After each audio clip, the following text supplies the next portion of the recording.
Well, good morning there, everybody. My name is Tony Grillo. Welcome to my channel, Wisconsin Hugs. And,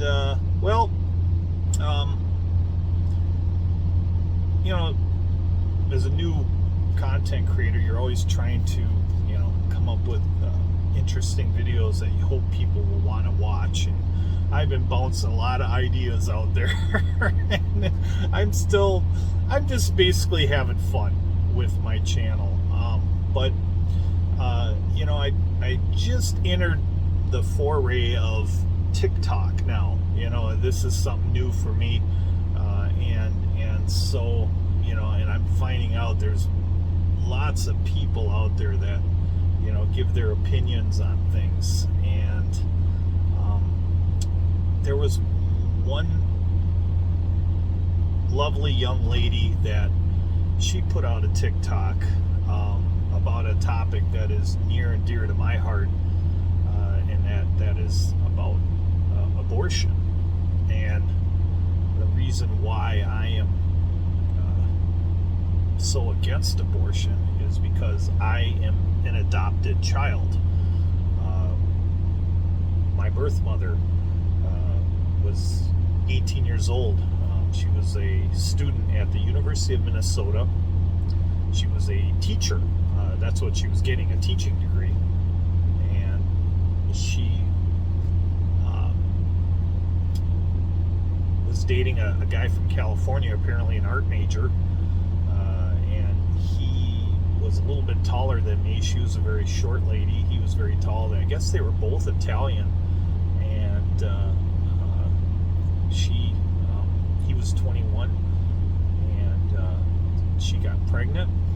And he took off. he went back to California. She had no way of finding him, so she was alone in Minneapolis at the University of Minnesota,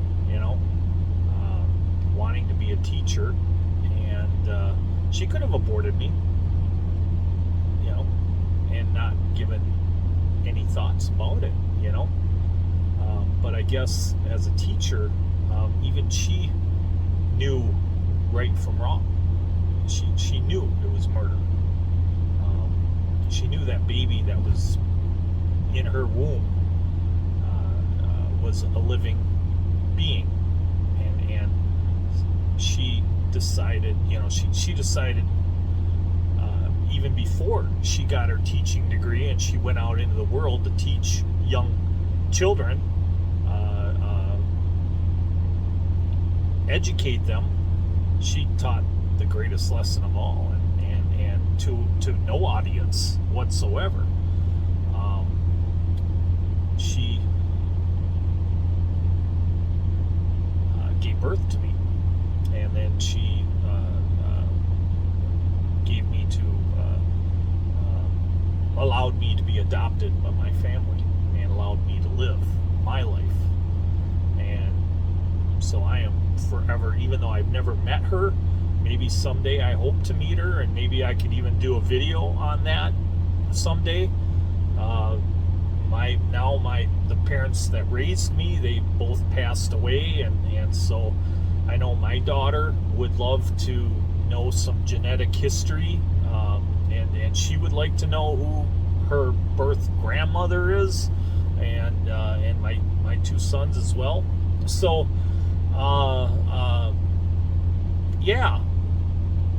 So it is near to me, and for women to say, men don't have a right to talk about their reproductive,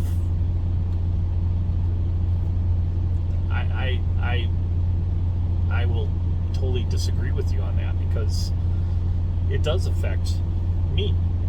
And I'm a man, and so anyways, there was a woman that she put up a TikTok video, and I'm gonna play that video, and I have a few things I want to say about it. So here's this lady, what's her name, Laura Awin or whatever. I want to see if I can get right to the beginning of her video. I'm trying to in all these red states. Please, I just want everybody, like nationwide and all these red states, please do not forget about Minnesota. If you are seeking out refuge because of the discriminatory bills and laws that are being passed in your state, please note that Minnesota welcomes you. We are a trans refuge state. You're welcome to come here if you're seeking out reproductive services. You're welcome to come here if you're undocumented. You can get a driver's license if you're undocumented. You are welcome here. We do not care where you come from, who you love, how you identify. We care about people here, and we take care of people when they're in Minnesota. Regardless if you're a resident here or not, we will take care of you because it's the right thing to do. It's about treating people with dignity and respect, and it's about being human. There's no difference between myself or somebody else who was born in any other part of the world other than I was given the privilege to have been born here in Minnesota. So I am able to reap quite a bit of benefits from the services we offer, and I'm very grateful for it. I do not take it for granted. It's the right thing to do. It's all about what is the right thing to do. And hey, Jesus Christ were to walk through those floors of Congress, he would be fucking shunned. He would be thrown out by Mitch McConnell himself. So feed the hungry, clothe the poor, house the homeless. That is what we do here in Minnesota. And with our current trifecta, we have been able to get so much done this past legislative session. So please do not hesitate to come here for safe haven and for a safe place to reside, because we care about you, we will take care of you, and we love you. I just want everybody, like nationwide. There is so much in that short 2-minute video. Where do you even start? I mean, she went from trans rights to abortion to what would Jesus do? And basically she blasted Republicans, saying that they would kick Jesus out of Congress.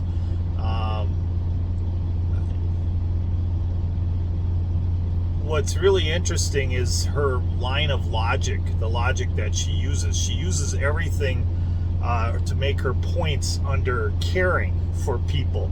And it is interesting that, she talks about certain messages of Jesus, feeding the poor, housing the homeless. She didn't mention anything about, visiting prisoners in prison, but you get my drift. That part of her message is correct. Those are things that Jesus wants all of us to do. But then she applies that logic to caring for people and she called it abortion rights. She called it, people that reproductive rights. She didn't say abortion. She said reproductive rights, which we know what that is. That means abortion. Okay, that's just downright what it means. And she talked about caring for trans people. So her logic is that Jesus would want us to allow people to have sex changing operations, and that because that's caring for people. All right, well, okay, I'll try to make this short. Okay, I know I've been known to ramble for hours, but I'll try my best to make this short. Let's handle abortion first. Jesus did not say it's okay to commit murder. In fact, he says all the 10 commandments are very important.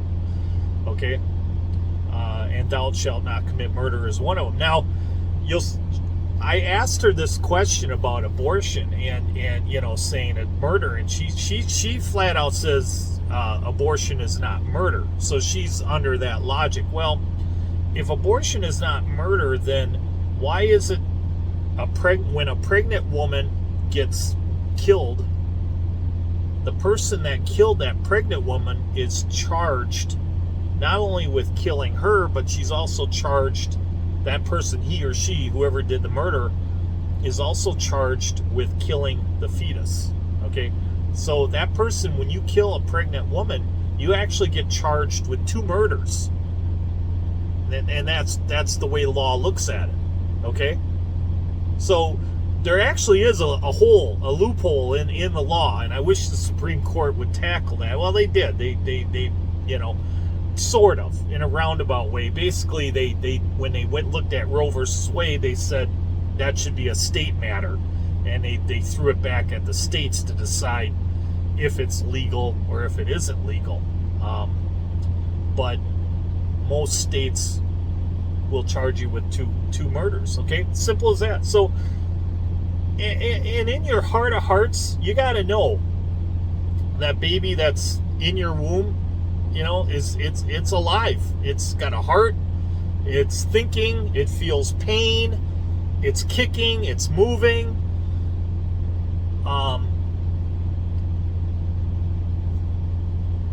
That baby, it's a baby. It's a life. It deserves the chance to live. And here's another thing. Women keep saying, "You're taking my rights away." Well, you fight for equality, okay? Women want to be equal, right? You keep saying, "I want to be treated equally as men." Well, men do not have the right to kill a baby in the womb. We don't have that right. Well, first of all, we can't carry a baby, So let's get our terms right too. I mean, you keep saying men can have babies. Men cannot, but you want to say men can, and then you say that we don't have the right to kill. I mean, like if my girlfriend said, "Hey, I'm pregnant," and I'm like, I don't want the baby. I don't want the responsibility. I don't want to pay child support. I'm going to get stuck paying child support for 18 years. If she decides to have that baby, that's a fact of life. I don't have that, but if she wants to terminate the baby, she can. Now, say she wants to terminate the baby, and I'm like, no, I don't want that baby to die. I don't want to have that on my conscience.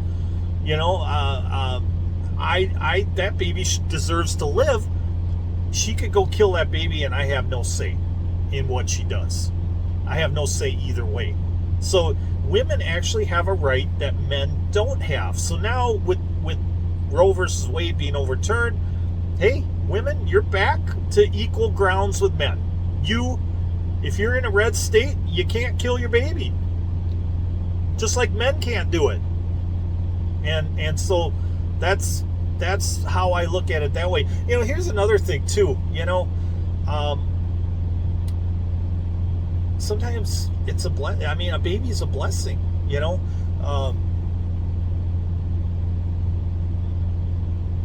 I've actually dated a couple women.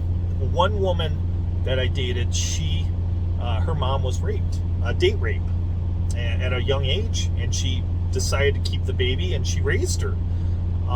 That girl never knew who her father was, but she's been a blessing to her mom because she's grown up to be a very fine lady, and she's doing very well in the world, and she went and had kids of her own, and she takes care of her mom. And so even though she was born from a horrible situation, she grew up to have a life, and rightfully so, she deserves to live. Another, my current girlfriend right now, she actually got pregnant when she was very young. We're talking like 16. And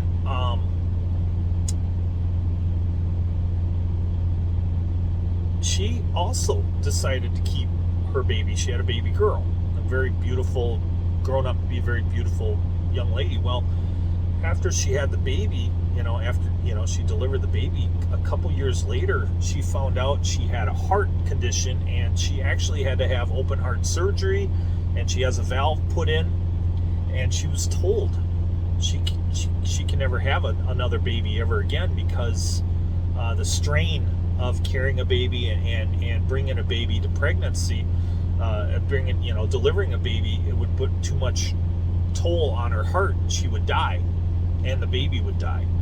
And so she's never been able to, she had the surgery done where she can't have kids anymore.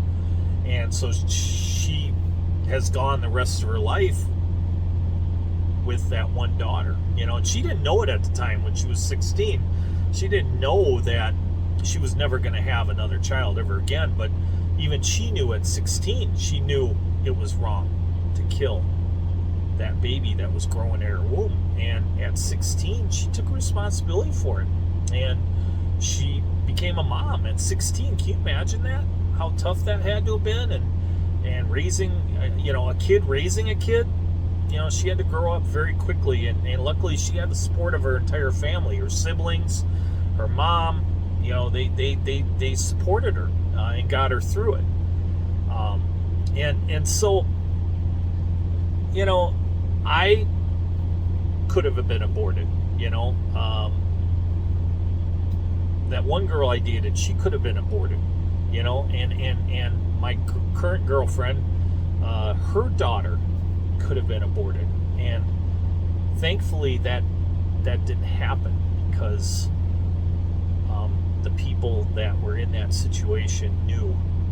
They knew it was wrong. It was murder. They knew it was murder. In their heart, they knew it. It's evil to me that there's a business out there that makes millions and millions of dollars on killing innocent babies in the womb. And then they take that money and they donate it to Democratic candidates, because no Republican has ever gotten money from those abortion clinics. Not one of Republican has ever gotten money from there. So all the money's gone, and we're talking millions and millions of dollars go into these political campaigns. It's to me, it's like a blood oath. It's like a blood. You're selling your soul to the devil. You're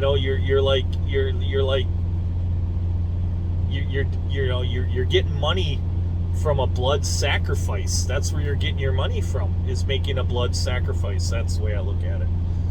I know there's people out there like when we had a governor's race going on. There were a lot of people in Wisconsin that's they didn't think Republican Ron Johnson should lose his job, but at the same time they were a little leery about having a Republican governor in office, because abortion was a key thing to many of the voters, many of the younger voters. And I talked about this on Facebook one time, and I had a friend of mine, a guy who's a very liberal man. He messaged me one time, and he said, "Why are you so against abortion?" I explained to him a little bit of what I said here, but then I said, I sometimes, like I had twin boys when I was in college. I could have had them aborted, but I knew it was wrong, and I had to pay child support for 18 years, and guess what? It forced me to grow up, and I had to grow up, and maybe that's not a bad thing, making people take responsibility for their actions, and respecting the sanctity of life. That's all I gotta say. Now, talking about trans stuff, okay, here's how I feel about that, okay? You're an adult, you're free to do what you want to do. I don't have a problem with that. That we live in a free country, okay? The problems I do have, though, is that it's being forced on the kids. and you have a culture out there that's pushing this on kids, and you have a rising population of kids that are experiencing gender dysphoria, okay, and now they're getting these operations, and then they realize it was a mistake. They should have never got the operations, and these operations are permanent, and they're often horrifying. These operations, you're talking about body mutilation is what you're talking about. You're talking about like taking a penis, and cutting it like a banana, and then shoving it inside to make it like a woman's, and every time they do that, there's always complications, bodily complications, and now that guy can never, he cannot ever get that back. He'll never be able to get that back. And so when you're talking about, a lot of times, people used to say gender dysphoria was mental illness back in the day. They equated it with things like depression, and they equated it with things like anorexia. And when you see a person who's suffering from anorexia, do you sit there and say,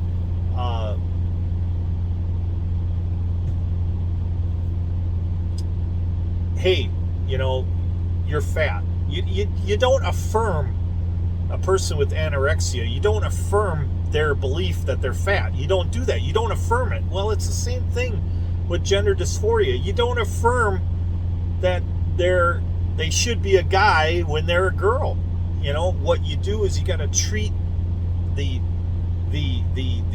thinking. You have to change the behavior. And the same thing with depression. You have to change the behavior. Because medications and drugs, we found out that the drug companies lied all this time, that their drugs never worked at all. And they had dangerous side effects, and people got depressed because they were still depressed, and the drugs didn't work, and then they wound up killing themselves. A lot of people killed themselves because of false promises made by the drug companies. The same thing with gender dysphoria. People have to learn to appreciate and like themselves. They have to learn that. They have to learn to love themselves for who they are and what they are, and be happy. That's because there are people out there who get these surgeries, and then they're like, why ain't I happy? Why ain't I still happy? I finally look the way I want to look. Why am I not happy? Because you have to work on what's in your heart and what's in your mind, and you have to just learn to love yourself for the way you are. And that's why I have a problem with the trans stuff. I don't care if you're an adult, you can go do what you want to do, but as a kid, I don't think you should be having surgeries at 12 years old. I don't think you should be having surgeries at 6 years old. I don't think you should be having surgeries at 3 years old or 1 year old. I don't think you should be taking hormones. I don't think you should be doing any of that stuff because it's dangerous. And it's crazy and it's psychotic. I mean, what parent in their right mind would allow that to be done to a kid? But again, we talk about money. With abortions, they're making money, millions of dollars on killing and murdering babies. These drug companies are making billions of dollars selling useless drugs to fight depression, and there's companies out there that are making lots of money off doing these trans surgeries, and so they're pushing for it. They're pushing for these operations, and it's wrong. All three are wrong. It is wrong, and so when somebody's out there, like that young lady who's out there, and it was amazing reading the comments. Comments were like, oh, you are so beautiful, you are so right, Jesus would want this. No, that's no. I had a couple of things I wanted to add. And so here's the thing. Jesus does want people to love and care for each other. That is his message. But loving and caring for people doesn't mean that you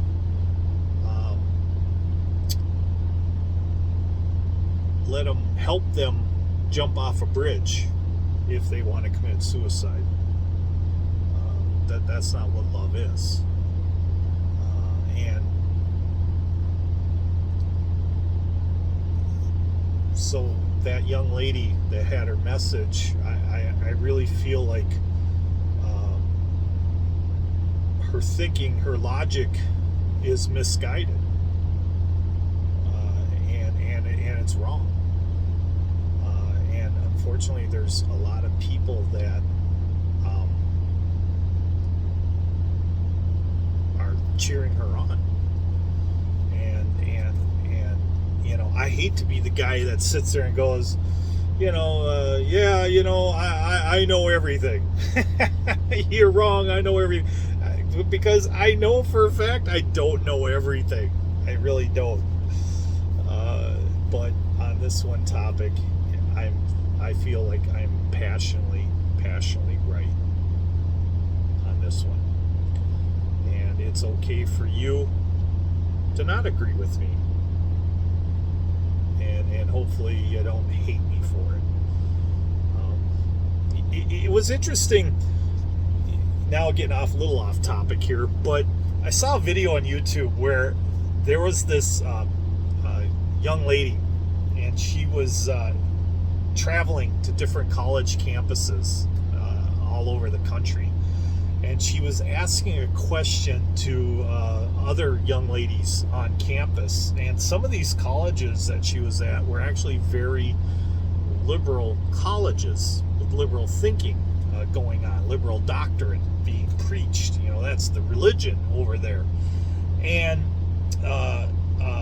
especially now that these kids are going to get their college debts forgiven, they're really, the Democrats have really bought them off now, But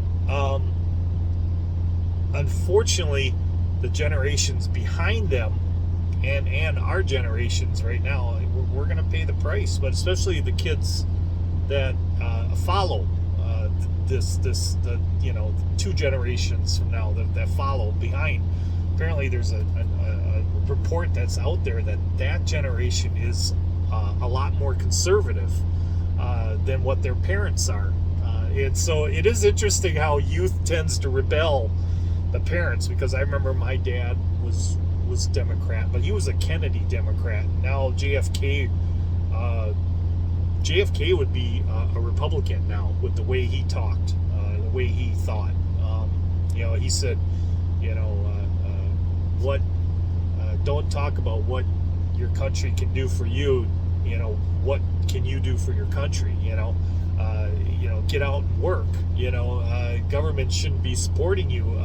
And he wanted lower taxes because he knew lower taxes would create more jobs and people would be working, and that would fill the coffers for government. Government would get more money because more people were working, more people would be paying into taxes.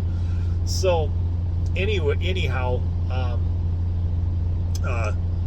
I grew up Republican. I grew up, even at 12 years old, I was conservative. I think a lot of it had to do with Reagan being president, and I really liked Reagan. I saw what had happened during the Carter years, and I saw how bad things had gotten with unemployment. Unfortunately, my dad was working during that whole time, so he wasn't laid off, but there were a lot of people that were laid off during the Carter years, and it was really rough. It was rough going. A lot of people laid off during Reagan, but it seemed like things were changing and turning around. I remember actually in the summertime, my mom gave me a gas can and every day I'd have to go, because we were there was you were quota as to how much gas you could buy per day. So my mom actually made me walk to the gas station, fill up a gas can, even though I was like a really young kid. I was 8-9 years old, and then I have to carry the gas can back home, which was a pretty good walk. It was probably a 10-15 minute walk back there and back and forth. And the guy would come out, he'd fill a gas can for me because I was too young to fill it. But yeah, there was a gas quota. You were only allowed to purchase so much gas per day, and my mom actually made me go out every day and buy a gas. Fill that gas can up. So I remember those days. I remember doing that, and I thought I never want to go back to those days. That was Jimmy Carter for you, and I didn't want to go back to that. I also remembered, there was such a disrespect for the United States back during the Carter era. And when Reagan took office, it seemed like the world all of a sudden respected our nation again. And it's kind of interesting that you get that sense that's going on now, too, with Trump. I mean, Trump was president. People respected him. Soviet Union didn't go and start wars with people. China seemed to, we had great trade relations with China. And then all of a sudden, Trump's not there anymore. And guess what? Everything's... China's out there polluting the world again and all that stuff. But I am getting off topic. But anyways, the thing I wanted to say was that these college girls were interviewing other girls, and they asked them, they said, who would you rather date? A liberal or a conservative? A liberal guy or a conservative guy? And 9 times out of 10, in fact, I didn't even see one girl admit, even the blue-haired girls and the ones with purple hair and the pink-haired girls, even they were like, they would not admit they wouldn't admit that they'd want to date a conservative, but they definitely did not want to admit they would date a liberal man. And definitely the conservative women said, oh, hands on, conservative man. I would definitely date a conservative man. But it was amazing how many liberal ladies also said they would rather date a conservative man than a liberal man. And, it would be interesting, that young girl in my video, very attractive. I don't know if she's single or not. I have a woman anyway, and I'm too old for her. But I am curious, if she's single, and why is she single? Is it because she doesn't find liberal men attractive? Or, I don't know, maybe she likes other ladies. I don't know. I have no idea. I don't know anything about her. But my guess is that she is not dating a liberal man. And I would even venture to say she would probably prefer to be with a conservative man than a liberal man. And I'm willing to bet her dad was conservative. And she'd probably want to date a guy like her dad, because her dad probably loves her very much and really cares about her, even if her thinking is out of whack. That's pretty much all I got. The thing is that I don't know. There were certain videos on TikTok that I just like, whatever. But this one I felt necessary to comment on and do a video on. And I know the video got long, but I am a truck driver. A lot of times I will drive my truck, and if there's somebody really interesting that has some interesting things to say, I will listen to their entire show while I'm driving my truck, and I'll listen to their points. And hopefully I did a fairly decent job at explaining my points, my views, and maybe you got something out of it, and maybe you found it entertaining. If you did, give me a like, give me a subscribe. It seems like every time I do one of these videos, I always get a couple people that drop me, and it's just, I think that's ridiculous. I think everybody's allowed to have a political opinion. I have never dropped anyone because they didn't think the way I think. In fact, I like to listen to what other people think. I may not agree with you, but I'm going to listen to you. I just may not agree with you. Like that young lady, I don't agree with anything something she said, but doesn't mean I don't like her. I think she's a really neat person, and I'll probably listen to some other stuff, but I'll probably back off. I'm not going to comment too much on her stuff because I don't want to piss her off. That's not what we want to do in the world, is piss people off. We want to bring joy to the world. That's our purpose here in this world. Our purpose is to serve others, like that lady says. Her message on that part is right. We need to serve others. That's what God wants us to do, is to serve others. I don't think we're supposed to be serving others with abortions and sex change operations. I don't think that was the plan. I didn't read that anywhere in the Bible. And I just don't honestly believe Jesus would preach that. God doesn't make mistakes. And he has a purpose for every person that is born. I mean, he even says he knew the hairs on your head before you were even born. He knew how many hairs you had on your head. So obviously everybody has a purpose. Everybody's here for a reason. Everybody's important. To God, and God loves everyone. He may not approve of what you're doing, but he loves everyone, and we should be out there doing his will, and that's what we should be doing. And so I felt, I don't know, in my heart I needed to speak out, and that's what I'm doing here. I'm not trying to rip on anybody at all. All right, that's it. I gotta get to work. All right, hey, have a great day, everybody. Bye. Wisconsin hugs.